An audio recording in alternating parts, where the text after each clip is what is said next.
Desde la ciudad capital, Línea Directa, con Andrea Zarralde.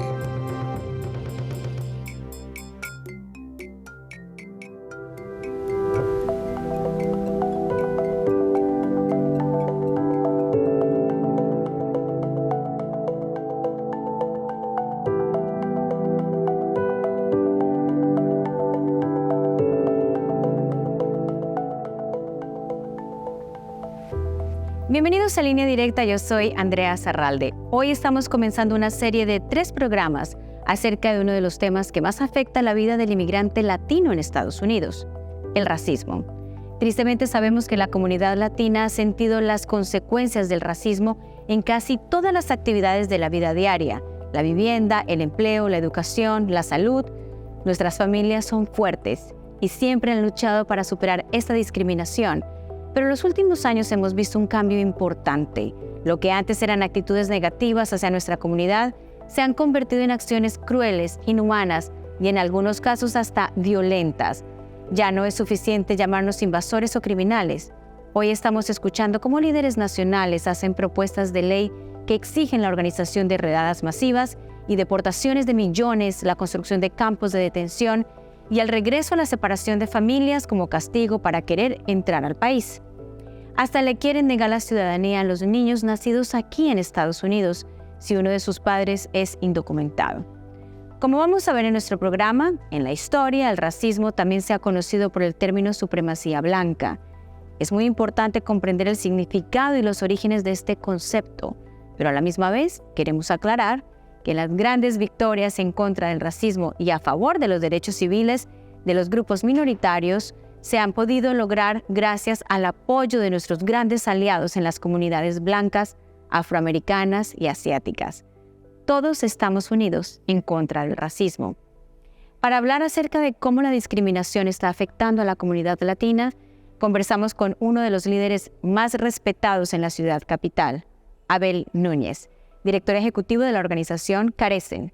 Entrevistamos a Abel en las oficinas de Carecen en Washington, D.C. Abel, como siempre, un placer tenerte aquí con nosotros en Línea Directa. Bienvenido y gracias por abrirnos las puertas de tu casa. Gracias por estar aquí.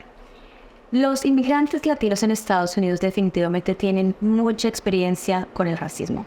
Y es lamentable decirlo, pero es la realidad.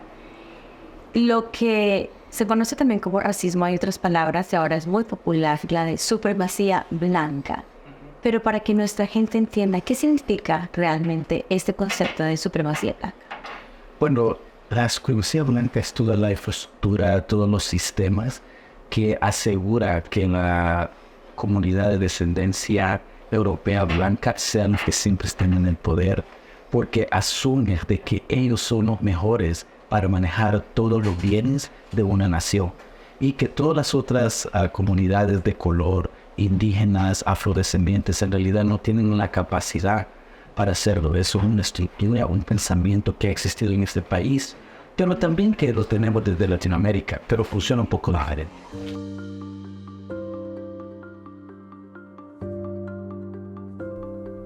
Reconocido como la primera organización terrorista en los Estados Unidos, el Ku Klux Klan fue creado poco después del fin de la Guerra Civil por exsoldados sureños para mantener el poder de la supremacía blanca a través de la intimidación y la violencia.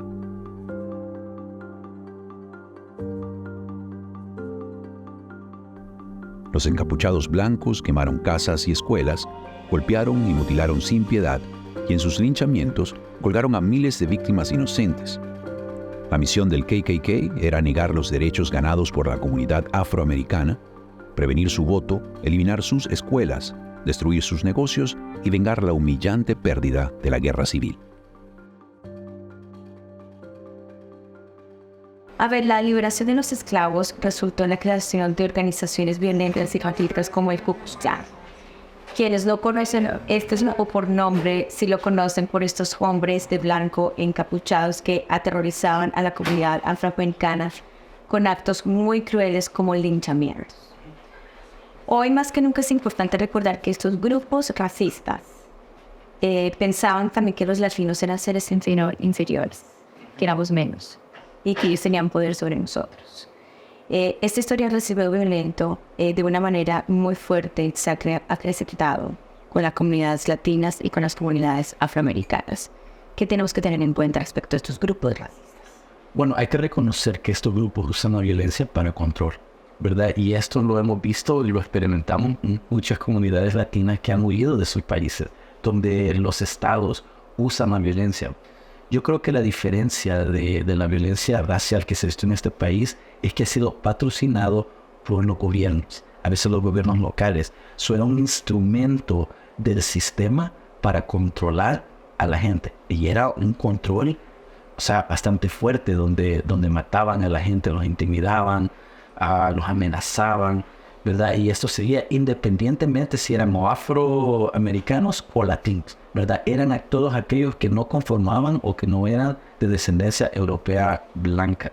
Yo creo que hay que sostenerlo muy claro, ¿verdad? Porque esa violencia es un instrumento que es de generación, porque no solo impacta a la persona que es la víctima de esa violencia, pero impacta a la familia, a la comunidad y hasta en las siguientes generaciones. Tristemente y muy preocupante es que estos grupos racistas han regresado, y han regresado con fuerza, con un punto muy claro, que es atacar a nuestra comunidad, no solamente a la afroamericana, a la latina, a grupos LGBT. Tienen un tema muy claro de definitivamente hacernos desaparecer del mapa, con actos de violencia, con actos de crueldad. ¿Qué debemos tener en cuenta sobre estos grupos racistas, sabe? Bueno, yo creo que desde el pasado hasta el presente, lo que hemos visto de que la violencia es una respuesta a la amenaza. Y cuando estos grupos y la población dominante se ven que están perdiendo control, ellos o aceptan políticas fuertes o activamente participan. Y la violencia es un instrumento de control. Lo vimos cuando querían controlar a los afroamericanos en el periodo de reconstrucción, después de la guerra civil, cuando empiezan a surgir todos estos monumentos a los héroes de la Confederación, que eran los que trataron de eliminar este país, o sea, que se quisieron separar de Estados Unidos durante la guerra civil. Eso es lo que estamos viendo ahorita, aunque no hay físicamente una guerra civil, es una guerra de quién va a controlar los bienes de esta nación. Y la población dominante tiene ese gran miedo de que cuando llegue a este país a ser un país minoritario, mayoritario, ellos van a perder el control. Y lo que ellos le han dicho a todas estas comunidades de color, ahora ellos les va a pasar lo mismo. La realidad es que nuestras comunidades quieren vivir y seguir el sueño americano, pero ellos lo ven amenazante porque no son europeos. Yo creo que ahí es donde está el roce, y yo creo que esto se va a hacer peor antes de que se haga mejor.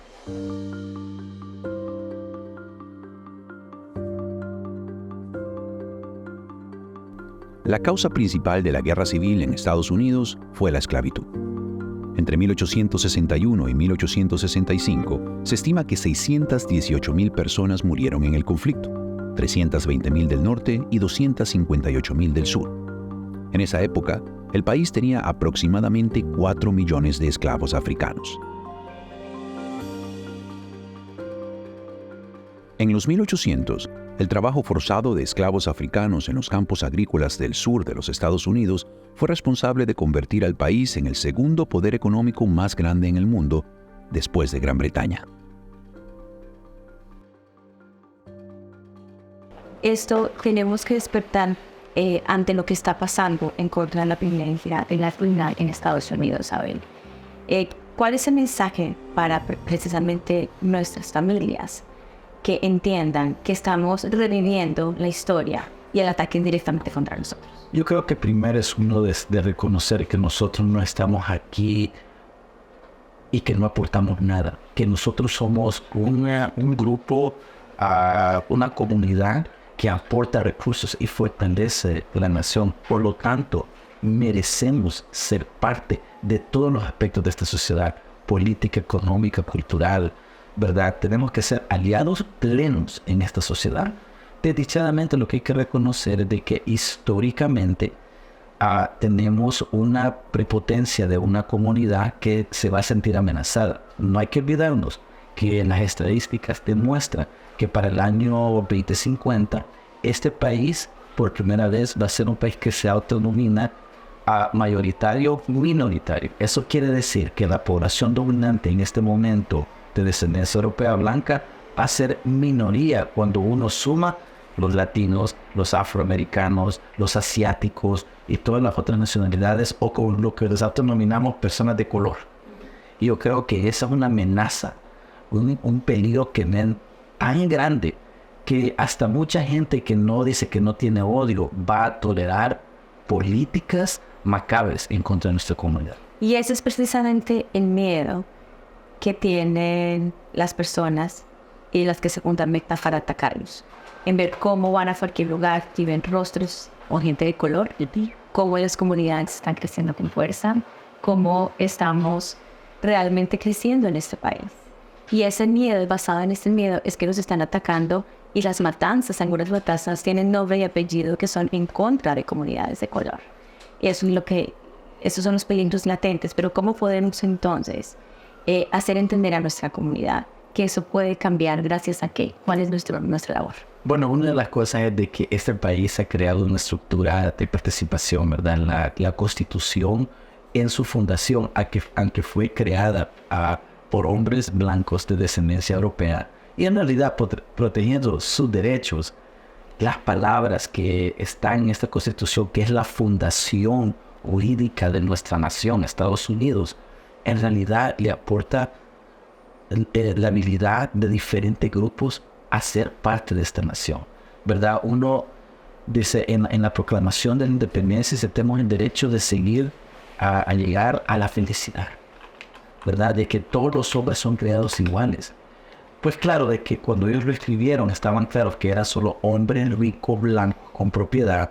Hemos podido expandir la definición de eso, y se ha hecho a través de lucha, ¿verdad? No lucha actual, sino que lucha desde el principio de esta nación, y hemos expandido. Antes no votaba la mujer, ahora ya vota la mujer. Los afroamericanos estaban, ¿verdad? No los dejaban votar y los trataban, llegaron de esclavos a ciudadanos de segunda clase que han luchado para llegar donde están. La comunidad latina, principalmente la mexicana del sureste, también ha tenido sus retos, pero cada año, cada lucha expande eso. Y yo creo que esa es la esperanza de este país, de que nos da la habilidad de luchar y abrir el significado de lo que dice la Constitución, de lo que dice la Declaración de Independencia. Esa es la esperanza, y ahí es donde debemos de luchar.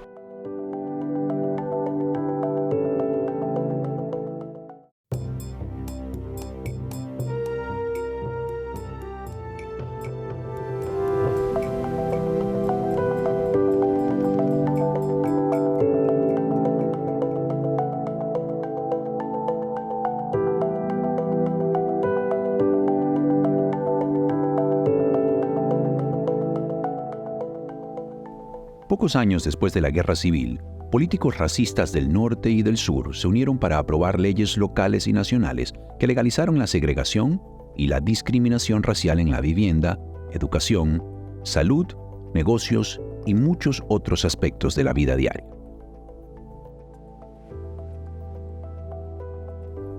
A través de intimidación, violencia y una serie de leyes ahora conocidas como Jim Crow, los racistas sureños le pudieron negar el derecho al voto a los millones de esclavos liberados por la Guerra Civil.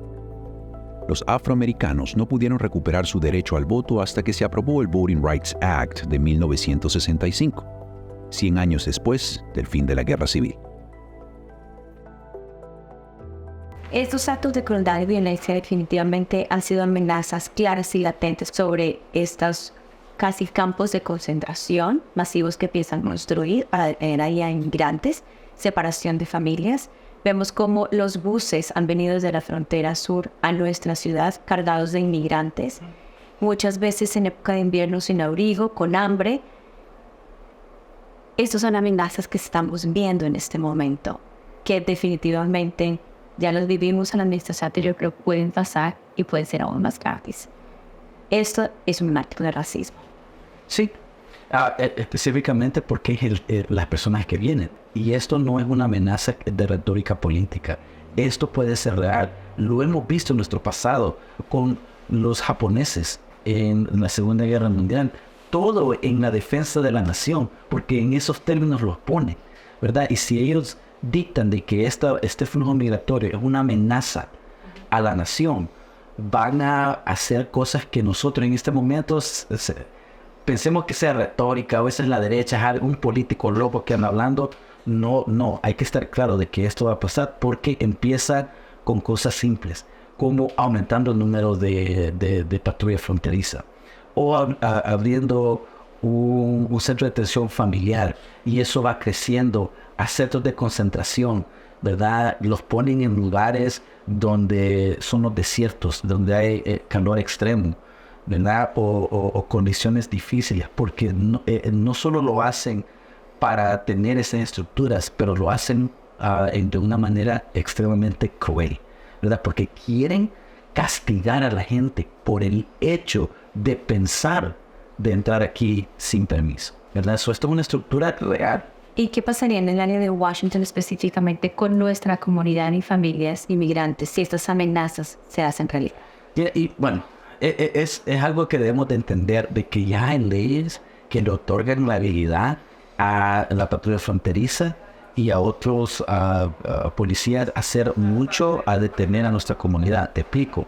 En este país, lo que dicen la Corte Suprema ha dicho de que la policía y la patrulla fronteriza tiene más libertades de detener a personas 100 millas de la frontera. Eso no solo es la frontera sur, México, Estados Unidos. Eso implica la frontera con los océanos, la frontera con Canadá. Eso quiere decir que 100 millas adentro, la policía fronteriza puede parar a una persona sin de tener pensamiento que han cometido un crimen, solo por el hecho de parecerse inmigrante, que pues claro, si uno es latino o no es blanco, automáticamente ya digo es culpable. Entonces ya existen las leyes que pueden conllevar a de que esto pase. ¿Qué es lo que pasaría aquí? Podemos ver de que la policía local empieza a trabajar más en conjunto con la policía federal. Y aunque tal vez Washington, una ciudad que es santuaria y tal vez aporta, no ayuda, eso no quiere decir de que en las otras municipalidades afuera de Washington no lo hagan. ¿Verdad? Eso se empiezan a hacer donde solo vamos a tener lugares pequeños, particularmente en las ciudades donde la gente va a poder moverse. Pero nosotros como humanos no solo vivimos en Washington, nosotros vivimos, nuestras vidas se extienden más allá del lugar donde está nuestra dirección, donde dormimos todas las noches. Y yo creo que ahí es el peligro, porque lo que va a forzar es a personas pensar antes de poder salir a hacer compras en Maryland o a ir a un parque a disfrutar en Maryland. ¿Por qué? Porque las autoridades van a estar no solamente dispuestos a arrestarlo a uno cuando uno comete un error, pero sino que activamente buscando a gente sin tener ningún comportamiento ilícito que se pueda ver. Solo el hecho de nuestro color de piel va a ser el indicador principal para que nos arreste. Y al que uno dice, eso es alarmista, en realidad lo que estamos viendo es que se está endureciendo la sociedad entera. Y aquí a veces sale más allá de partido. Estamos hablando de republicanos, de demócratas, estamos hablando de la población dominante que se siente amenazada por el crecimiento de nuestra comunidad. La guerra civil no se hubiese ganado sin la lucha y el apoyo del movimiento abolicionista que exigía la liberación inmediata de todos los esclavos en los Estados Unidos y contaba con el apoyo de millones de seguidores a través del país. Encabezado por líderes blancos y afroamericanos, el movimiento abolicionista culminó con la aprobación de las enmiendas 13, 14 y 15 a la Constitución de los Estados Unidos, en las que oficialmente eliminaron a la esclavitud, reconocieron el derecho al voto de los afroamericanos y aseguraron la ciudadanía para todas las personas nacidas en este país. Ante este panorama tan triste y peligroso para nuestra comunidad, como padres de familia, ¿cómo podemos hablarle a nuestros hijos sobre el racismo y la supremacía blanca? Mira, como todo, yo creo que la educación empieza en la casa. Yo creo que estas son discusiones que se deben de tener. O sea, los padres con sus hijos, ¿qué es lo que van a enfrentar? Mira, cuando yo vine a este país, yo recuerdo que mi padre, a darme las instrucciones de mandarme a la escuela, y me dice, hijo, en este país tienes que ser 2 veces mejor que cualquier otra persona. 2 veces mejor. ¿Por qué? Así aquí no te van a tomar a tu palabra. Tenés que demostrar Digo, pero eso es injusto. Digo, ¿por qué yo tengo que ser 2 veces mejor? ¿Por qué no puedo ser igual que los otros? Y no, en este país no es así, me dijo. Y yo creo que muchos de nuestros padres vienen con esas creencias, pero lo que hay que entender es de que este país, la Constitución y todos los instrumentos que crean esta nación, lo dejan con la capacidad de cambiar y ampliarlo. Y yo creo que esas discusiones deben de ser primero en la casa. Esas discusiones deben de tenerse en la casa. Debemos de estudiar de veras, porque también la educación es una manera que nos controla, porque no nos dan toda la historia de este país. Eliminan las contribuciones que nosotros hacemos. Entonces, desdichadamente, los padres tienen que enseñarles, no, hijo, nuestra comunidad aporta. No estamos aquí de gratis. No estamos aquí porque es la bondadez de la población dominante, sino que es dando y dando que construimos esta nación. Yo creo que tenemos que luchar para mejorar nuestros sistemas educativos, ¿verdad? Para asegurar que los currículos de veras demuestren las aportaciones que nuestra comunidad da a esta nación para fortalecerla. Y yo creo que lo más importante es que debemos de estar activos y participar en el proceso político. De todos los que pueden ser voto, debemos de votar, pero no solo votar ciegamente, sino conocer a las personas que nos representan en nuestro gobierno. Y no solo para el presidente, porque a la gente le encanta votar para la presidencia. Y está bien, o sea, lo motivamos a la gente que sigan haciendo. Pero queremos también, ¿saben qué? Que hay que participar en las elecciones estatales, en las elecciones de los jueces, en las elecciones municipales de tu alcalde. Porque ahí es donde empieza. Porque esos son los políticos que uno conoce. Más uno tiene la tendencia de conocer personalmente al alcalde del pueblo de donde vive. Nunca uno va a conocer al presidente, ¿verdad? Ni a su congresista, ni a su senador, porque son niveles más altos. Pero no importa, debemos tener esa práctica de esa participación cívica. Porque este país sí nos da la habilidad de hacer ese cambio. Y solo con participar lo podemos lograr. Después de la pausa vamos a conversar sobre lo que específicamente está haciendo esta organización Carecen para combatir el racismo. Ya regresamos.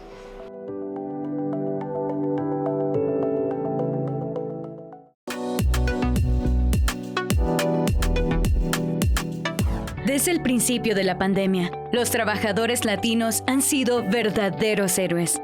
En los peores días de la crisis, se armaron de coraje y enfrentaron los riesgos del COVID en los hospitales, las farmacias, supermercados, construcciones y otras instituciones críticas para toda la sociedad. Por eso, hoy nuestros seres queridos no deben bajar la guardia en contra de la pandemia. La mayoría de los trabajadores latinos están vacunados contra el COVID, pero menos del 25% se han puesto la última dosis de refuerzo y están vulnerables a nuevas infecciones, a hospitalizaciones costosas y a pérdidas de ingreso. El virus del COVID sigue mutando y es más contagioso que nunca. Protege tu salud y la de toda tu familia. Ponte la dosis de refuerzo.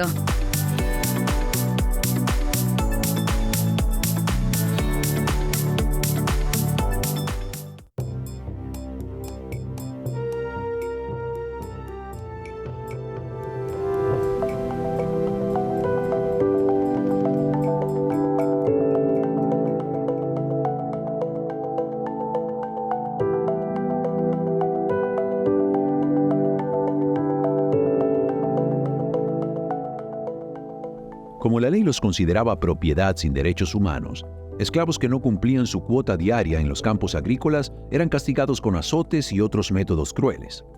Las esclavas no tenían ningún derecho de madre y muchas veces sus hijos se vendían a otras plantaciones. Aproximadamente la mitad de los niños nacidos en la esclavitud morían antes de cumplir 1 año de vida. La razón más común por las muertes de niños esclavizados era la desnutrición crónica. A ver, en estos momentos tan peligrosos y de temor de tanto racismo hacia nuestra comunidad, es cuando nuestras familias dependen de organizaciones como Carecen. ¿Qué es lo que están haciendo para ayudar a la comunidad migrante? Bueno, nosotros primero lo que ofrecemos a la comunidad es un lugar seguro, que aquí pueden venir, que las puertas están abiertas para exponer cualquier problema que ellos tienen. Ahora, de que les podemos ayudar es otra cosa. Pero nos enfocamos, uno, en el trabajo de cambiar estatus migratorio. son muy importantes, particularmente para el inmigrante. Este es un lugar donde pueden ver, si están en condición irregular, cuáles son los caminos para llegar a la legalidad. Pero no solamente tenemos ahí, tenemos un programa ahora de ciudadanía y nosotros promovemos que todos aquellos que califiquen para tomar ese paso de ser ciudadano lo hagan, pero no solo hacerlo para conseguir el certificado de ciudadanía, pero que entiendan su responsabilidad. Nuestras clases de preparación están diseñadas para que la gente entienda cuál es la responsabilidad del ciudadano, no solamente de conseguir el pasaporte, ¿verdad? Y todas las otras prestaciones que reciben, pero cuando ejercen el voto es no solo de que conozcan del por qué es importante el voto, que sepan cuáles son las otras prestaciones y a dónde pueden acudir si desbloquean el voto, si sienten que están haciendo algo indebido, ¿verdad? Es armar a la población para asegurar que tengan las herramientas de una integración sana y exitosa. Aquí todos tenemos un rol muy importante que cumplir. Como lo mencionas, el gobierno local, organizaciones comunitarias como Carecen, y nosotros como comunidad también tenemos el rol muy importante de lograr cambiar este panorama racista entre nuestras familias, como lo mencionaste, con el poder más fuerte que tenemos, que es el voto. Y si no podemos votar, podemos ayudar cívicamente también a que las retóricas en este país cambien. Estos ataques racistas cambien por nuestras familias, nuestro futuro y nuestra comunidad. Sabemos que el panorama es difícil a veces, se ve con las amenazas latentes que hay por parte de la derecha, pero definitivamente si hay algo que podemos hacer y no todo está perdido, si despertamos ante lo que estamos viviendo y votamos. Te agradecemos muchísimo por habernos invitado a tu casa, por lo que está haciendo la organización Carecen. Gracias como siempre por haber estado con nosotros en Línea Directa. Y a ustedes en casa también gracias por habernos acompañado. Estuvo con ustedes Andrea Serralde. Hasta la próxima.